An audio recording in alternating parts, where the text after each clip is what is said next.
Hello and welcome to News Now on TV360. I am Thelma Okoro. The Nigerian army says its troops have killed a kingpin of deadly Islamic sect Boko Haram. The troops were engaged in clearing operation at Dalori in Borno State, northeast Nigeria. In a statement issued on Monday, the army said 19 Boko Haram terrorists were also killed in the raid, while 67 hostages were freed during the operations and arms and ammunition were recovered.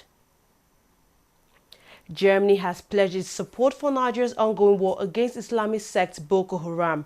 The country's Deputy Defense Minister, Ralph Brock-Sieb, said Germany is on the side of Nigeria to curtail Boko Haram insurgents. He was speaking when he visited the Chief of Defense Staff, General Gabriel Olonisaki, at the Defense Headquarters in Abuja.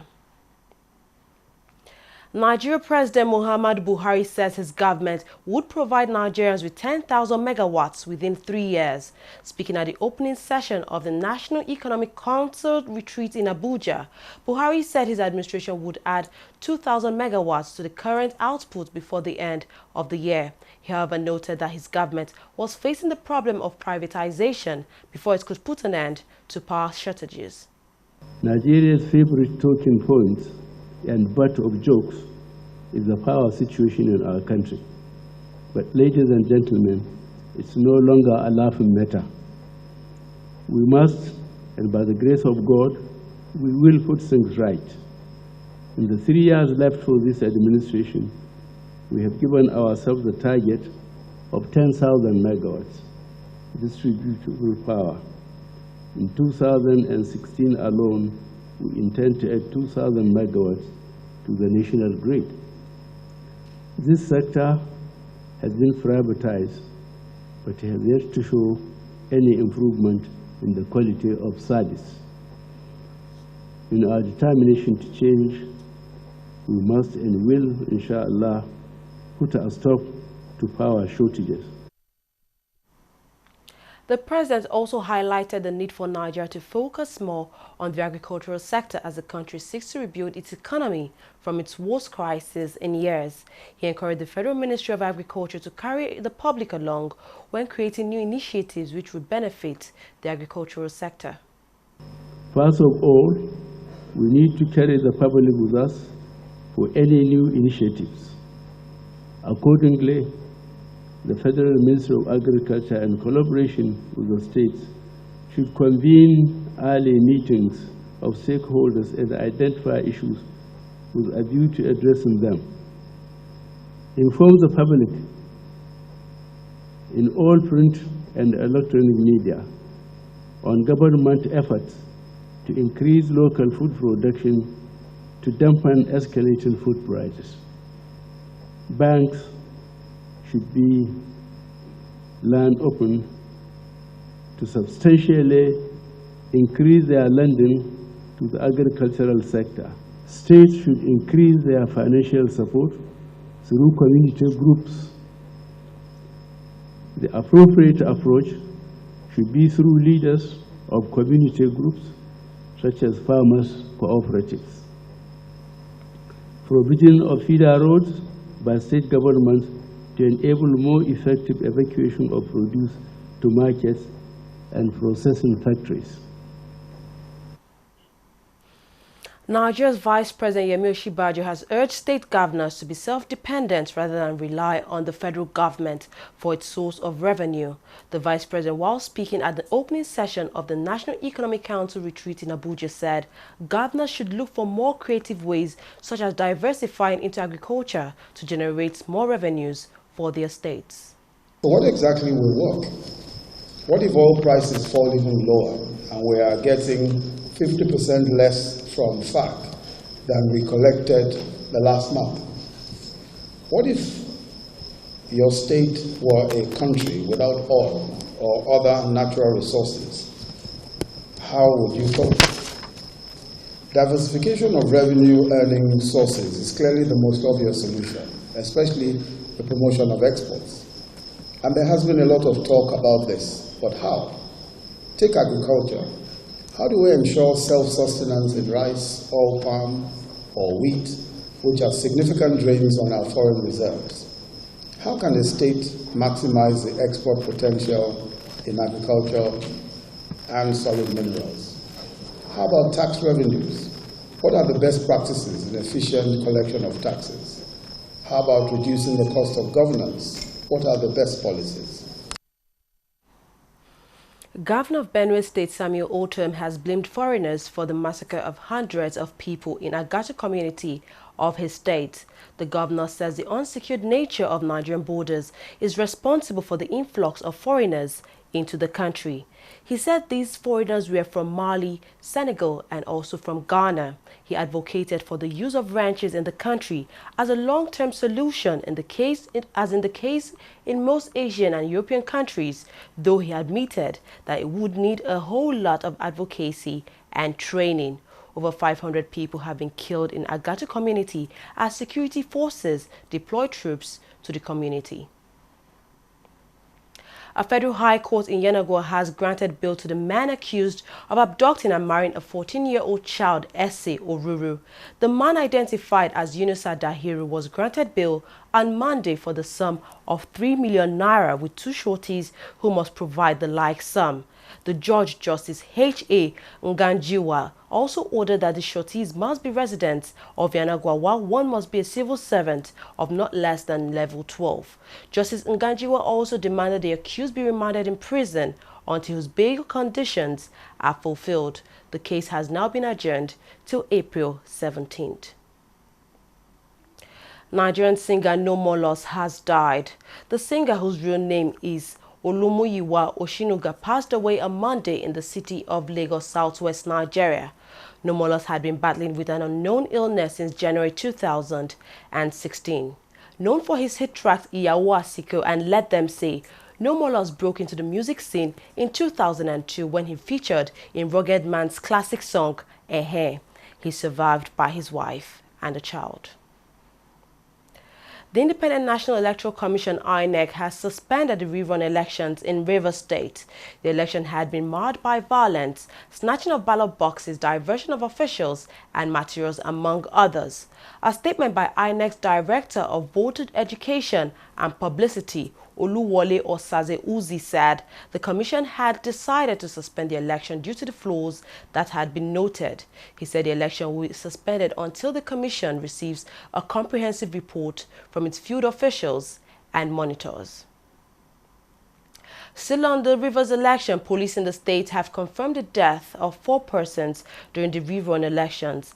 Adisa Bolanta, who is the Assistant Inspector General of Police Force Zone 6 Calabar, also said that 22 persons were injured in the election violence. He said that the suspects were being interrogated on allegations of criminal or electoral offences. Meanwhile, Commander of the 2nd Brigade Nigerian Army, Port Harcourt, Stevenson Olabanji, has confirmed the arrest of the Secretary to the Rivers State Government and Special Assistant to the Governor. We'll take a short break. When we come back, we'll look at business and sports stories. Please stay tuned.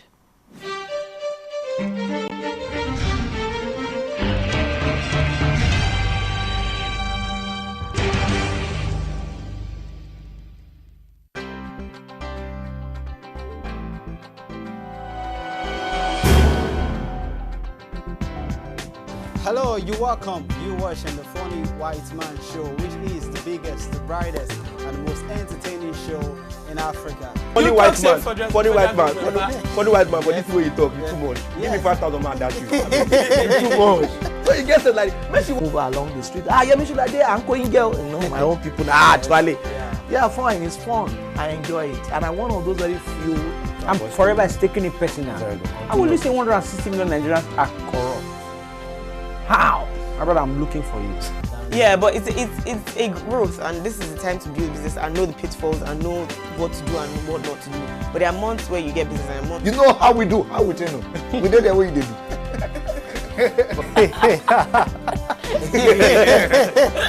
Hello, you're welcome. You're watching Trending Matters on the Funny White Man Show.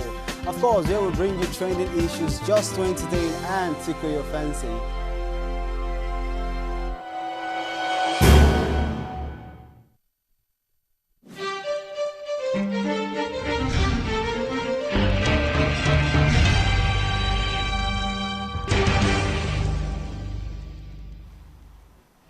Welcome back. You're watching TV360 News now. A former British High Commissioner to Nigeria, Andrew Pocock, has revealed that the United States and the United Kingdom knew about the locations of about 80 of the Chibok girls who were abducted by the Islamic extremist group Boko Haram. The former UK envoy, who stated this during an interview with the Sunday Times of London, added that Western governments felt powerless to help as any rescue attempt would have been too risky, with Boko Haram terrorists using the girls as human shields. According to Pocock, the girls were with the group for at least 4 weeks, but authorities were powerless to intervene and the Nigerian government did not seek help. Nigeria's Vice President Yemi Osinbajo says the Nigerian government is focused on re-establishing civil authority and criminal justice system in the northeast region of the country. Speaking at the launch of an operational vehicle City Watch patrol scheme in Abuja, Osinbajo said the government intends to reintegrate displaced people into the area. Earlier, the Inspector General of the Nigerian Police Force, Solomon Arase, spoke on the fate of over 500 qualified lawyers in the police force. The federal government has been exploring diplomatic channels for functional training and capacity building opportunities for the police. All of these are designed to give a new orientation to the Nigeria police and effectively position it to play its critical role in stabilizing security across the country and restoring civil authority in the northeast. With today's event, effect is being given to the initiative of the federal government to enhance deployment of police assets to the northeast, consequent upon the steady progress that has recently been made in the reinvigorated counter-terrorism warfare by the military. It is the expectation of the federal government that with the acquisition of these operational assets, the capacity of the police to support the process of reintegrating internally displaced persons, restoring the criminal justice system and institutions, and the gradual reconstruction, reintegration, and restoration of citizens' confidence in government in the northeast will be engendered. Today, two critical internal security and criminal justice aims are being achieved. Firstly, the legal unit of the Nigerian Police Force is being effectively restructured, refocused, and repositioned to drive the rule of law-led policing vision of the force leadership. In this regard, Your Excellency, may I wish to note that the Nigerian Police Force, with over 500 qualified lawyers, prides itself as one of the institutions with the highest number of lawyers in Nigeria. In spite of this rich pool of sound legal minds, we have not been able to galvanize them to optimal professional performance. This is because these officers have been operating without library facilities and office space befitting of their noble profession. Yet they are expected to be at the vanguard of criminal prosecution and sustenance of the rule of law standards within the Nigerian police force. No police institution can operate under such standard and be expected to conform to rule of law standard in its operations. The second objective of the event today is to make a clear statement on the determination of the force leadership with the firm support of the federal government to re-equip and enhance the anti-crime operation potency of the Nigerian police force as a conscious strategy towards placing the Nigerian police ahead of criminal elements. It is for this reason that these operational items were acquired and are being launched today. Moving on to business, oil prices slid for a second day on Monday under pressure from signs surrounding a meeting of the world's major exporters next month to discuss freezing output. Oil hit a 2016 high above $40 a barrel last week, encouraged by optimism that OPEC and its major non-OPEC counterparts would strike a deal next month to leave supply unchanged at January levels. Brent crude was down 41 cents at $40.79 a barrel, while U.S. futures fell 68 cents to $38.76 a barrel. Congolese politician Jean-Pierre Bemba became the highest-ranking political leader to face a verdict from the International Criminal Court on Monday, found guilty of a 2002 to 2003 campaign of rape and murder in Central African Republic. Pronouncing the verdict, presiding judge Sylvia Stader said Bemba had failed to discipline his movement for the liberation of Congo MLC soldiers as they rampaged across the neighboring country. The judge said Bemba, a former vice president of the Democratic Republic of Congo, had practical and formal control over his soldiers during their intervention in support of the Central African Republic's then president, Andre Felix Patasse. She ordered that he be held in custody pending sentencing at a later date. Belgian prosecutors say that DNA has identified an accomplice of captured Paris attack suspect Salah Abdel Salam. The man, identified as Najim Latroy, 24 years old, is still on the run, and a statement said he had been using false ID as his DNA had been found in houses used by the suspected jihadist network. The main target, Abdel Salam, was captured in Brussels on Friday and is still being interrogated by authorities. Super Eagles coach Samson Siasia has trimmed the number of home-based players in his squad to face Egypt after dropping 16 home-based players. The coach had named 42 players for the crucial, including 22 home-based players, but that has now been dropped to 6 players. They will be joined by just 18 foreign-based players later this week. Some of the players to have arrived are Alex Iwobi, Odion Igalo and John Mikel Obi. The first leg of the tie against the Pharaohs will be played in Kano State on March 25th, with the second leg being played in Egypt 3 days later. World number 1 Serena Williams has hit out at Indian Wells CEO Raymond Moore over his derogatory comments about women. Moore had, in an interview last week, described women as being, quote, on the coattails of men, end of quote, because they were very, very lucky. He insisted that women had contributed nothing to tennis, but should rather go down on their knees and thank God that Rafael Nadal and Roger Federer were born. However, in her victory speech, Serena took a swipe at Moore, saying his statements were not accurate. Moore has since apologized for his derogatory statement. Well, we've come to the end of news now. We thank you very much for watching. I am Thelma Okoro.